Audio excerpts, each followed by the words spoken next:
Amics i amigues, Bernat, enfoca aquí, que un bon culer ho ha de veure, això.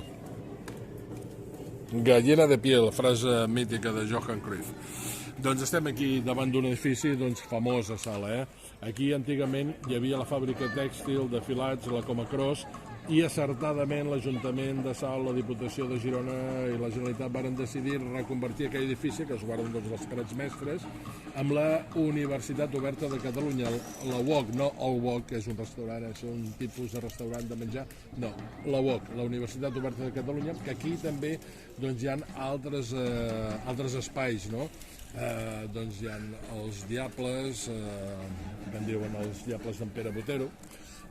Després també hi ha els Marracs de Salt, hi ha l'escola universitària d'imatges, l'ERAM, i a l'esquerra hi ha la biblioteca, que fa un servei impressionant, la Biblioteca Llu Boïgues de Salt. Doncs des d'aquí, hi ha l'arxiu també, aquí dins també hi ha l'arxiu municipal.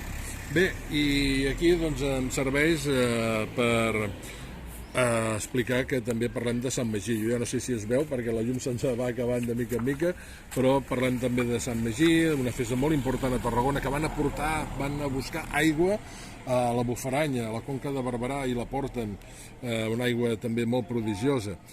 Molts d'actes més per aquest estiu que podeu saber, la festa de Sant Bartomeu, la festa de Sant Genís, moltes altres més coses, les festes catalanes i tradicions catalanes en el meu llibre del segell L'Arca de l'editorial Red Book Ediciones per gaudir aquest estiu. Que vagi bé!